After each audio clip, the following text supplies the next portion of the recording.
Good morning and welcome to the Mark Connor and Jeff DeLoach Bible class. Appreciate you taking the time to view our Bible class, and I appreciate the feedback that we've had thus far. This morning we're going to continue in 1 Peter chapter 3, so be turning over there to verse 8 and we'll start there in a moment. Over the last several Bible classes that I've taught, we've talked about this idea of yielding, this idea of understanding our roles, whether it's with our employer, whether it's with people in authority. And last week we talked about those roles as husbands and wives and the times that and the situations when we yield to one another. Peter's going to expand on that. And here in chapter 3, starting in verse 8, he's going to really expand on that, and he's going to give some good illustrations, and he's going to quote some scripture from Psalms as well. Follow along with me, if you will, in the first verse of this reading, starting in verse 8. Finally, all of you live in harmony with one another. Be sympathetic, love as brothers, be compassionate and humble. I don't know what your version says. Does it say live in harmony, or does it say be of one mind? But it's describing a unity that is unique, this unity that is defining, that people will see and recognize. He's going to go on to say later. He's talking about a unity that, when I think about it, really reminds me of the unity of the body. We're all filled with millions of cells that are all different, but they're all coated with the same DNA. They're different, but they're the same. They're unified. I think about it with respect to my family. My family has many members, and we're all different. There are wild differences, but we are all part of one family. He's describing these qualities: to love one another, to be compassionate, and to be humble. To love as brothers is what it's described as here in the reading. These are defining qualities. Jesus said the way that we love one another will identify us as his true disciples. In John chapter 13, flip over there, John chapter 13, verse 35. We read there, all men will know that you are my disciples if you love one another. The way we love each other, the way we just respond to one another in unity is defining. It's going to make an impression on those around us. And through the difficulty of the circumstances that we find ourselves in, that's never been more true.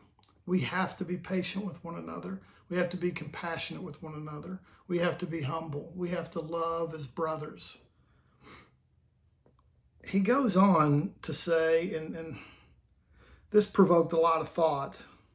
He goes on, do not repay evil with evil or insult with insult, but with blessing, because to this you were called, so that you may inherit a blessing.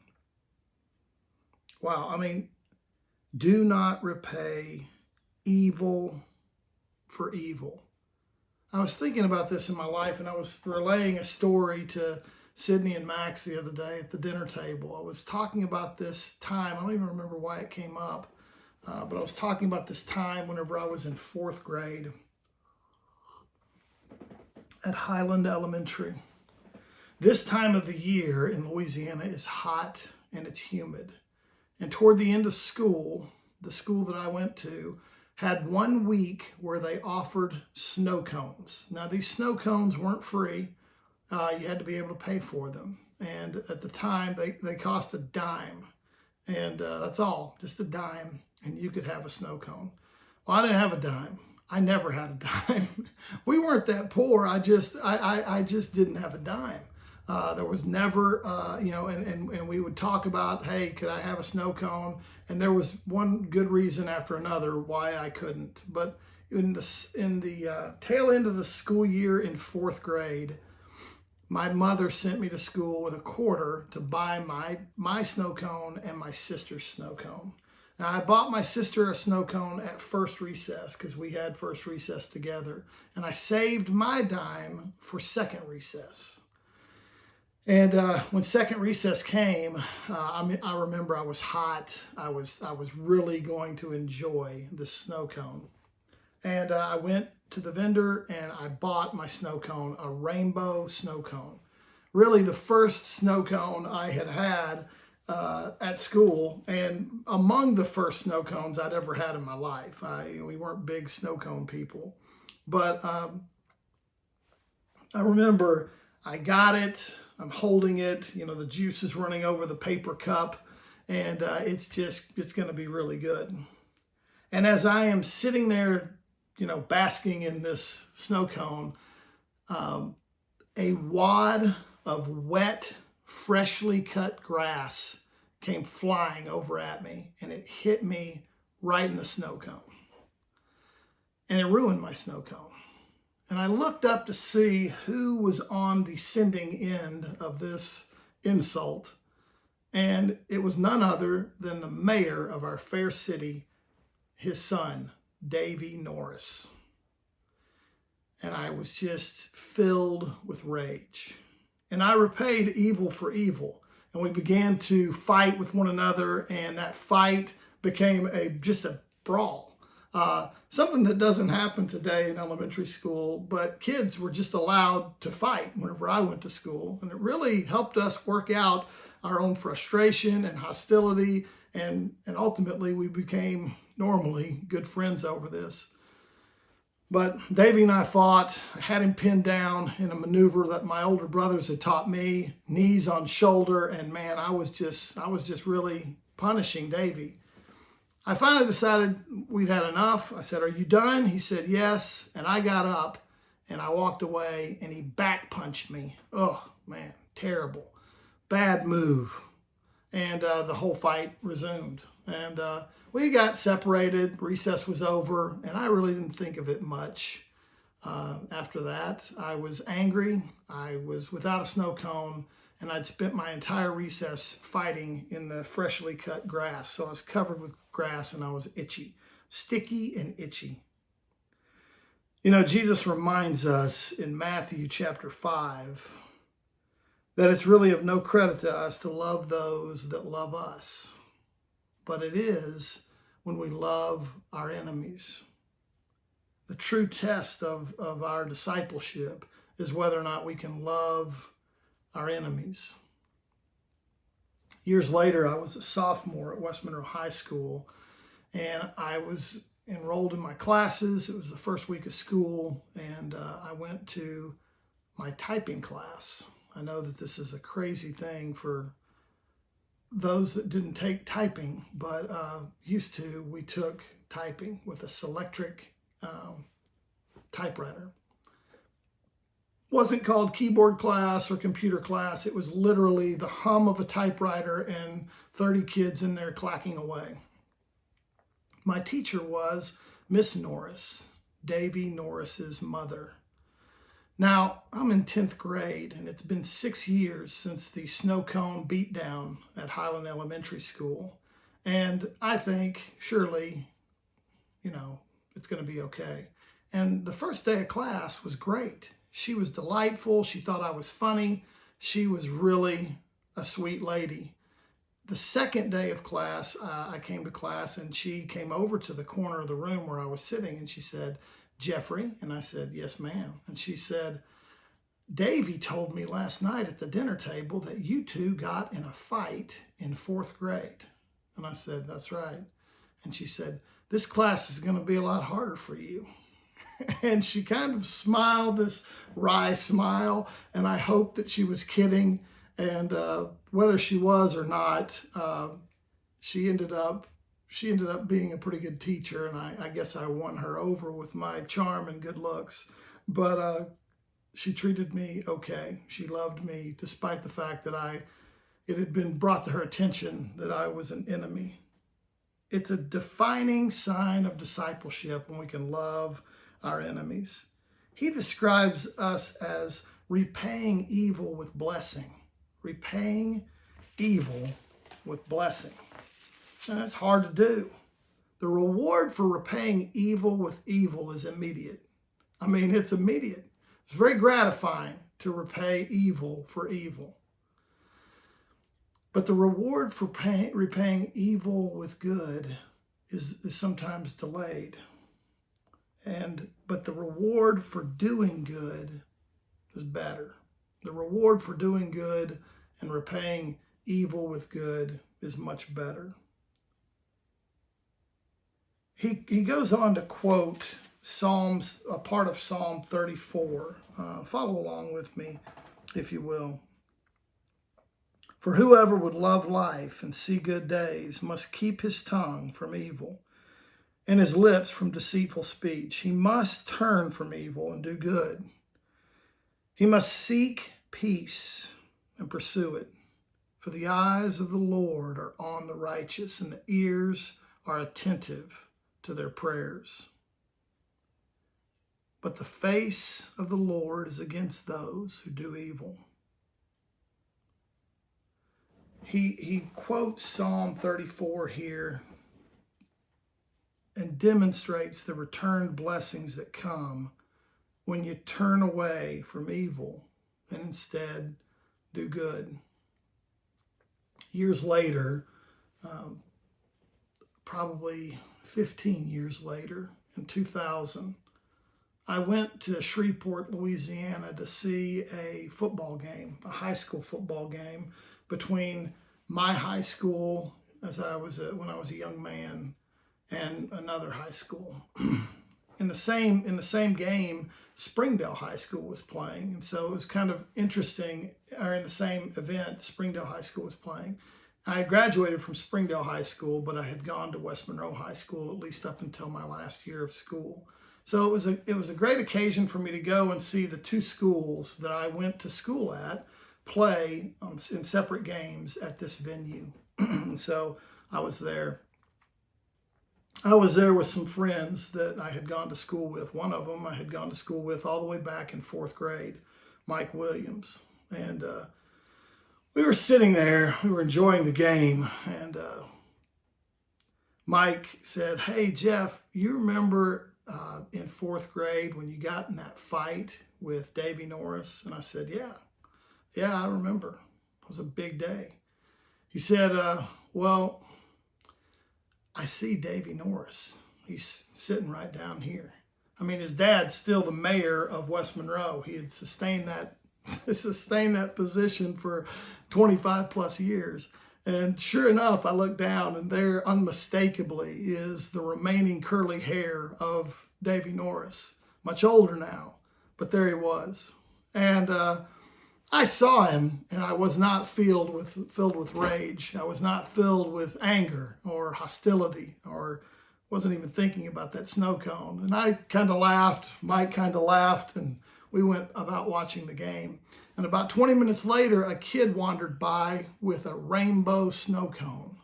And like a message from God, this kid walking by with this rainbow snow cone, my buddy looked at it. He was a Christian as well. He looked at me and he said, "You know what? You need to go buy Davy a rainbow snow cone." And I thought it was just funny enough that I thought I would do it. And so I did. I went downstairs, and it was a long way. It was across the street, and I bought 2 rainbow snow cones, and I came back up the stands with them, and I tapped Davy on the shoulder, and I said, "Davy, you may not remember me." And he looked at me and he said, "Jeffrey DeLoach." And I said, "That's right." I said, "But I have a snow cone for you, because once upon a time in 4th grade, we got into," and he interrupted me and said, "a fight over a snow cone." And I said, "That's right." And he came up and he sat with my buddy David, my buddy Mike, and myself, and we ate that snow cone together, those snow cones together, and we laughed, and it was really an enjoyable time. And all those years later, to be able to repay that evil with good felt good. You know, the evil of a 4th grader is pretty forgivable. Sometimes, though, those that offend us, it's harder to forgive. It's incredibly hard. You know, it goes on to say here in verses 13 through 17, how we respond when our good is returned with evil. When the good that we do in response to evil is returned with still more evil. He goes on in verse 13 to say, "Who is going to harm you if you are eager to do good? But even if you should suffer for what is right, you are blessed.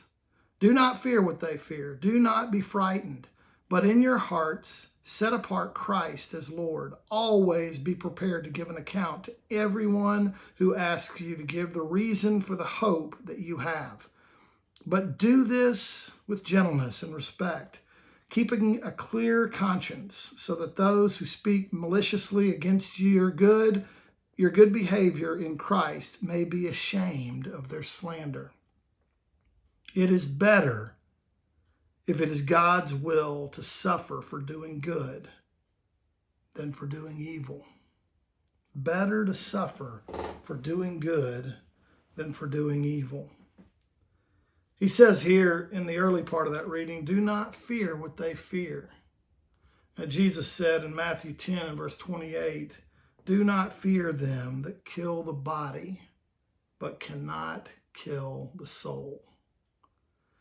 Our fears don't need to be the same fears as the world. You know, right now it's a pretty, there's a lot of people swallowed up by fear. They're afraid of a lot of things.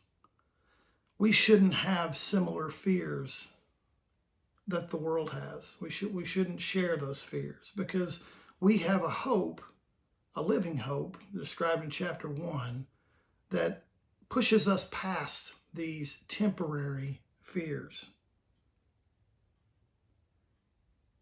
If we must suffer, let it be for doing good, he says in verse 17. Better to suffer for doing good than to suffer for doing evil.